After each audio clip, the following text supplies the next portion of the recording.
विभाग तृतीय के प्रिय बच्चों, आज हम फिर महाकवि भारवी के किरातार्जुनीयम नामक महाकाव्य के प्रथम सर्ग के श्लोक 29 से 33 की व्याख्या को करने के लिए उपस्थित हैं। महाराज युधिष्ठिर के समक्ष वनेश्वर ने जो कहा था वह सारी बात उन्होंने अपने भाइयों के साथ द्रौपदी के समक्ष रख दी। अब जो द्रौपदी है वह महाराज युधिष्ठिर को युद्ध के लिए प्रेरित करने के लिए किस प्रकार से उसकी प्रतिक्रिया देती है, इस विषय में हम आगे पढ़ेंगे। पहले 29वां जो श्लोक है, अखंड माखंडल तुल्य धाम विश्चिरं धृता भूपति विश्ववंशजै त्वयात्म हस्तेन मही मदच्युता मतंगजेन स्रगिवापवर्जिता। आखंडल तुल्य धाम भी स्ववंशजै भूपति भी चिरं धृता मही मदच्युता मतंगजेन स्रग इव त्वया आत्महस्तेन अपवर्जिता। अर्थात इंद्र के समान पराक्रम वाले अपने वंशज राजाओं से लगातार धारण की गई जो धरती है उसको आपने अपने हाथों से इस प्रकार फेंक दिया है मानो उन्मत्त हाथी जैसे माला को फेंक देता है। आखंडल तुल्य धाम भी अर्थात इंद्र के तुल्य तेजस्वी, धाम का मतलब तेज होता है, स्ववंशज ही अपने कुल में उत्पन्न भूपति भी राजाओं से चिरम यानी बहुत काल तक, बहुत लंबे समय तक, अखंडम संपूर्ण रूप में धृता धारण की हुई मही जो धरती है, मही का मतलब धरती पृथ्वी, मदच्युता उन्मत्त हुए, मतंगजेन हाथी के द्वारा,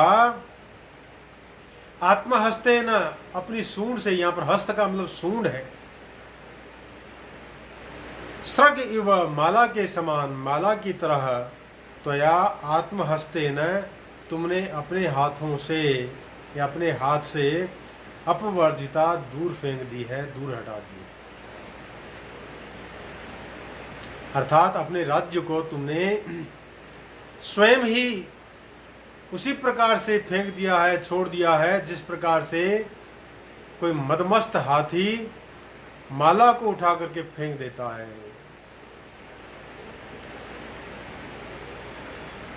अर्थात इंद्र सदृश पराक्रमः भवद्वंशजः याम समग्राम पृथ्वीं बहुकालं यावत् बुभुजुः सैव मही त्वया स्वहस्तेन एव इत्थं परित्यक्ता यथा मदोन्मत्तः करी पुष्पमालां दूरे अपसारयति। वास्तव में द्रौपदी एक और तो भवादृशेषु प्रमदा जनोदितम,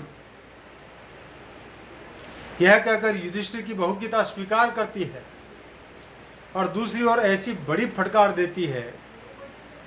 उसका तात्पर्य यह है कि जो विपत्ति आई वह कोई भाग्यवशात नहीं आई, आपने जुआ खेलकर अपने प्रमाद से इसे स्वीकार किया है। जब आप ही इसकी उत्पत्ति के कारण हैं तो आप ही इसे दूर भी कर सकते हैं।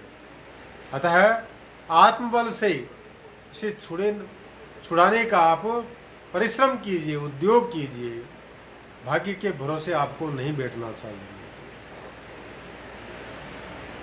इस प्रकार से महाराज युधिष्ठिर से जो द्रौपदी है वह अपने कथन कह रही है। फिर कह रही है वो,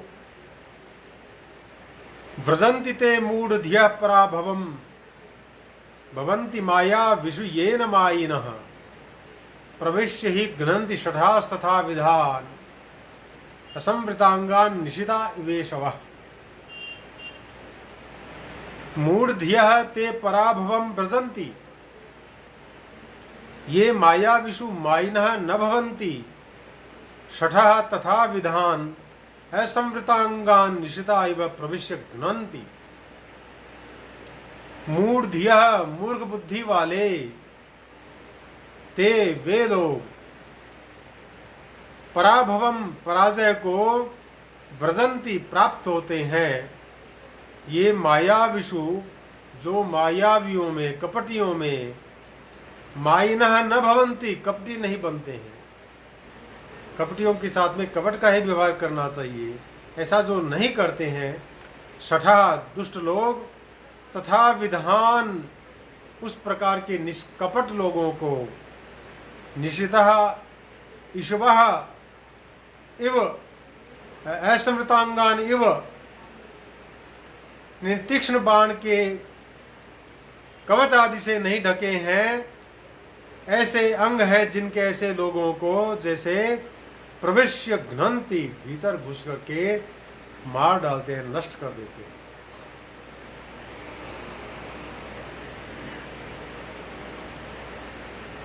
मूढ़धियः यानी मूर्ख बुद्धि वाले,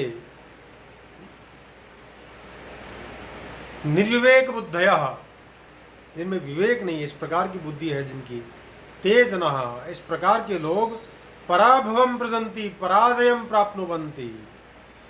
द्रौपदी यहाँ पर बहुत बड़ी बात कह रही है। महाकवि भारवी जो कहते हैं वहां पर एक सूक्ति का होना लगभग ऐसा लगता है कि तय ही है। यहाँ भी एक बहुत बड़ी सूक्ति है, प्रजंति ते मूढ़धिया पराभवम भवंती माया विषु येन मायेन, बहुत बड़ी सूक्ति है। सरे साठ्यम समाचरित का ही वास्तव में दूसरा रूप है। दुष्ट के साथ में दुष्टता बरतनी चाहिए, कपटी के साथ में कपटी बनना चाहिए, तभी वास्तव में वे हमारा पीछा छोड़ सकते हैं या हम उनको पराजित कर सकते हैं। तो मूढ़धियाम तेषाम सदैव पराजयो भवति, ये कपट युक्तेषु कपटम न कुर्वन्ति। यथा युद्धे कवचादिभिः अनावृत देहान् तीक्ष्ण शरः शीघ्रमेव अंतः प्रविश्य नाशयन्ति, तथा एव तेपि धूर्ताः निश्चलानाम् अंतर्गत भावान् निखिलान् विज्ञाय तान् नाशयन्ति। वे मूर्ख सदा पराजित होते हैं जो कपटी धूर्तों के साथ छल कपट का ही व्यवहार नहीं करते। जैसे तीखे बाण बिना ढके शरीर वाले योद्धाओं के शरीर के अंदर घुसकर उसे मार डालते हैं, वैसे ही कपटी धूर्त भी निश्चल व्यक्ति की भीतरी बातों को जानकर उसे नष्ट कर देते हैं। एक कहावत भी है कि लोहे को लोहा ही काटता है। शठ की बुद्धि शठता द्वारा ही ठिकाने लग सकती है। इसलिए नीति वाक्य है शठे साठ्यम समाचरेत, तथा विधान का अर्थ है धूर्तों के द्वारा किए गए कुटिल व्यवहार का जो प्रतिकार नहीं कर सकते, अर्थात अत्यंत सीधे साधे सरल व्यक्तित्व वाले जो व्यक्ति होते हैं, वे व्यक्ति असमृतांगान को तथा विधान का विशेषण मानने पर उसका अर्थ होगा जो अपने अभिप्राय अथवा कार्यारंभ के उपायों को प्रकट कर देता है, जिसके अंग उपाय असंवृत यानी खुले रहते हैं। इस प्रकार से द्रौपदी ने महाराज युधिष्ठिर को ये बहुत बड़ी उलाहना दी है कि आप दुष्टों के साथ में दुष्टता का व्यवहार तो करते नहीं है। कपटियों के साथ में जब तक आप कपट का व्यवहार नहीं करेंगे तो वे आपको उसी प्रकार से मार डालेंगे जिस प्रकार से बिना कवच कुंडल आदि से युक्त नंगे देह वाले जो योद्धा होते हैं उनके शरीरों को तीखे बाण बींध डालते हैं। इसलिए महाराज सावधान हो जाइए, उनके साथ में आपको दुष्टता का व्यवहार करना ही पड़ेगा।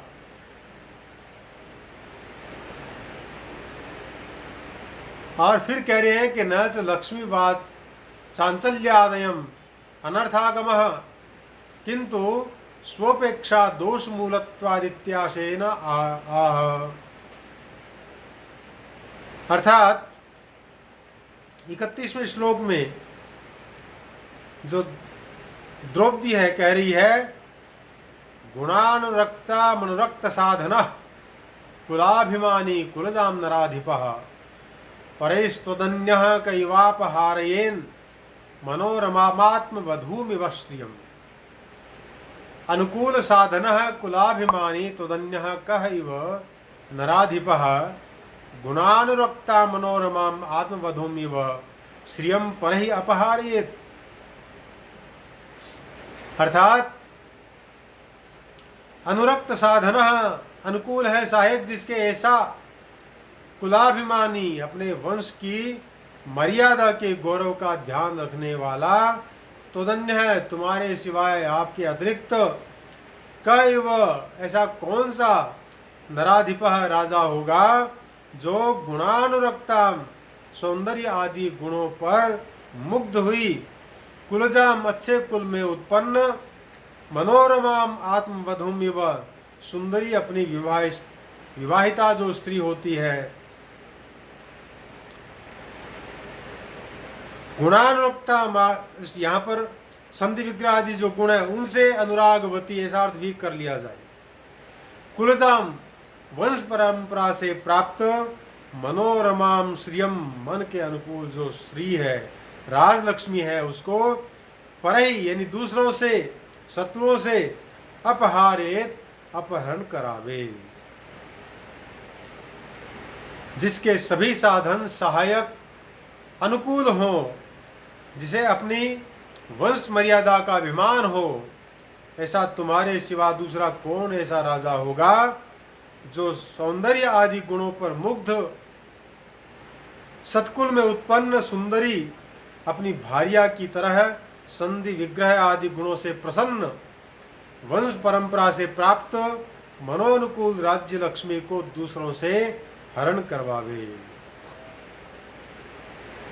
बात यह है कि लक्ष्मी बड़ी चंचल है, इसलिए वह तुम्हें छोड़कर नहीं गई, बल्कि तुमने स्वयं ही उसकी उपेक्षा की।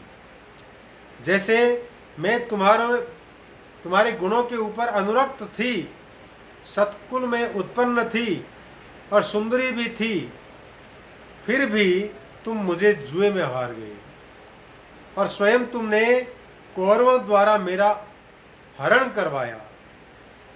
इसी प्रकार राज्यश्री भी तुम्हारी अपनी मूर्खता के कारण कौरवों के पास चली गई है।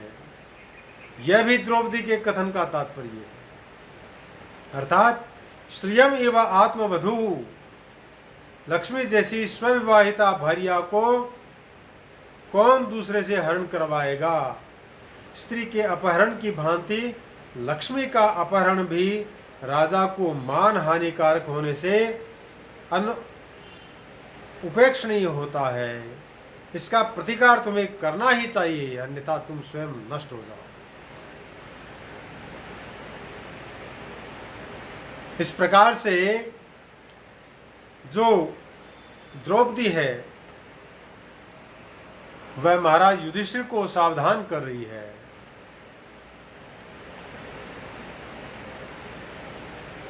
फिर कह रही है वह भवन्तमेतर हि मनस्वी गर्हिते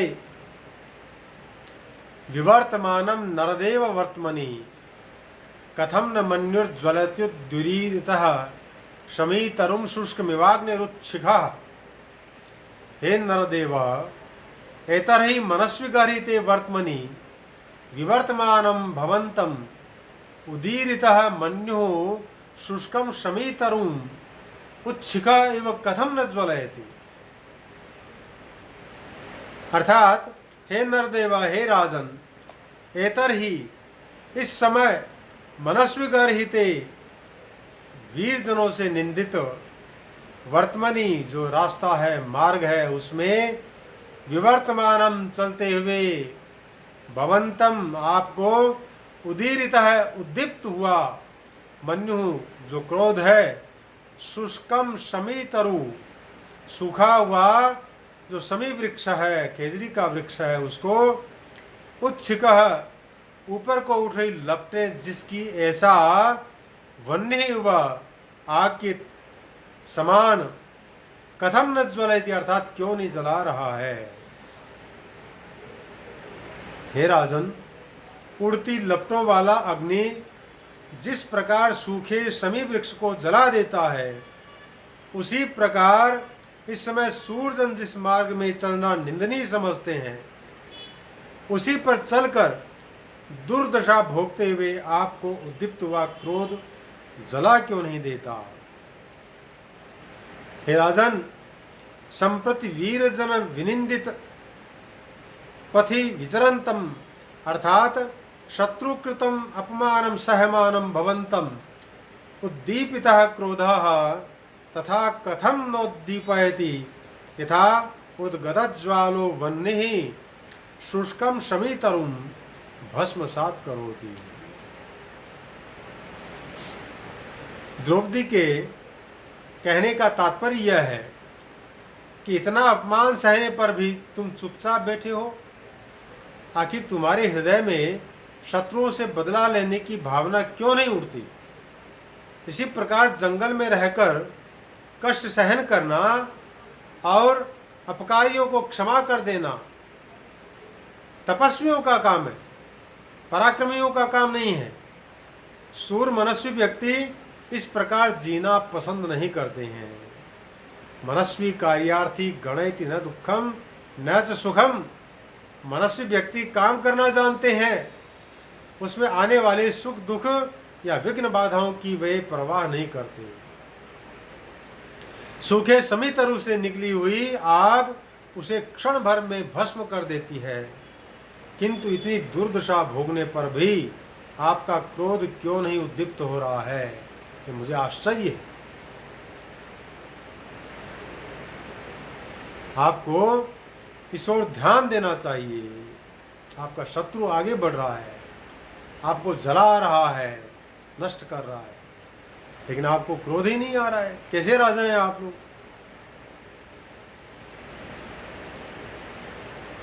मनस्विगर्हिते, ये महत्वपूर्ण शब्द है। प्रशस्तम मन अस्ति येषां ते मनस्विनः।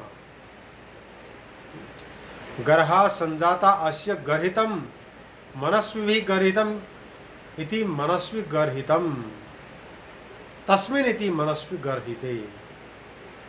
मनस्वी गर्हिते इति सूरजन जुगुप्सिते। वीर लोग जिससे घृणा करते हैं, ये वर्तमानी का विशेषण है। ऐसे मार्ग पर चल रहे हैं जिस मार्ग पर कभी भी वीर पुरुष नहीं चलते हैं, उसकी निंदा करते हैं वे लोग, लेकिन आप उस पर चल रहे हैं। विवर्तमानम शत्रुकृताम दुर्दशाम अनुभवन्तम इत्यर्थः। इस प्रकार से यहां पर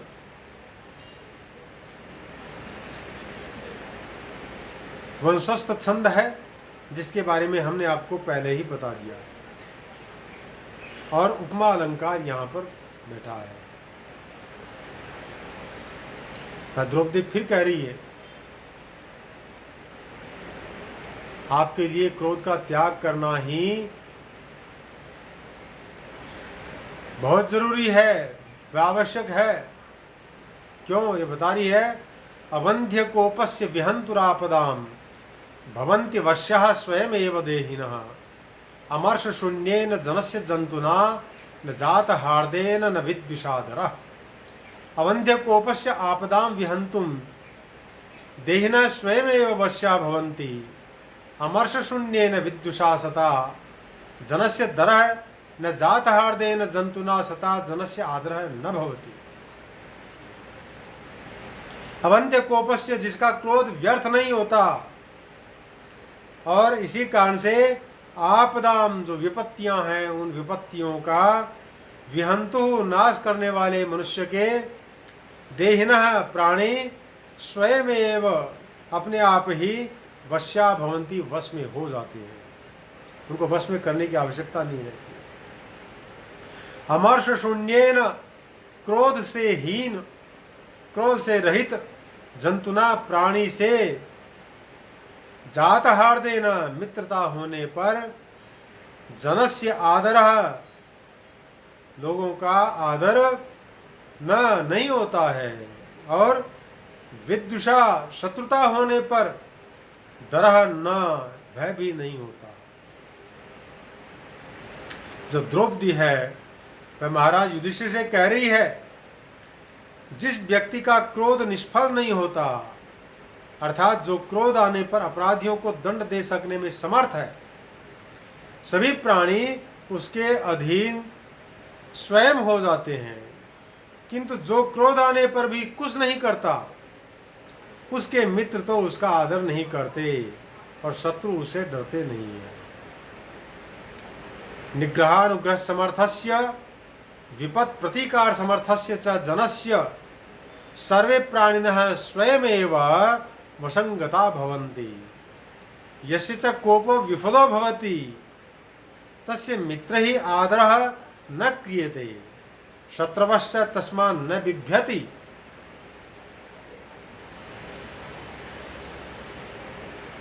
न जात हार्देन न विद्वेषादरः। इस पद का अर्थ प्रायः टीकाकारों ने यही किया है कि जिसका क्रोध निष्फल होता है और जो आपत्तियों का सामना नहीं कर सकता, वह मित्र हो या शत्रु, लोग उसका आदर नहीं करते। यहाँ शत्रुता होने पर आदर करने का अर्थ है उसका लोहा मानना, किंतु हमारे विचार से जात हार्देन आदरः न विद्वेषा च दरः न, यही अर्थ अच्छा लगता है। मल्लिनाथ ने भी अथवा कहकर इस अर्थ को स्वीकार किया है, इसलिए इसी अर्थ को यहाँ पर स्वीकार करना चाहिए। प्रिय बच्चों, इस प्रकार से जो द्रौपदी है महाराज युधिष्ठिर के समक्ष अपने मन में ज्वल रहा जो प्रतिकार का जो अग्नि तत्व है, वह वहां पर अपनी वाणी के द्वारा प्रकट कर रही है। वह युधिष्ठिर को उत्तेजित कर रही है कि वह किसी प्रकार से युद्ध करके और मेरे उस अपमान का बदला ले ले। इस प्रकार की यह भूमिका बनाती हुई आगे बढ़ रही है ताकि युधिष्ठिर इस प्रकार के वनवासी वेश को छोड़कर वीरता से युक्त जो वीर भूषा होती है उसको धारण कर। इस प्रकार से हमने आज के 3-4 श्लोकों में जो द्रौपदी के कथन है उनको समझने का प्रयास किया है। कल हम उससे आगे का उसका जो मंतव्य है उसको आगे के श्लोकों के अंदर समझेंगे। तब तक जयतु संस्कृतम, जयतु भारतम।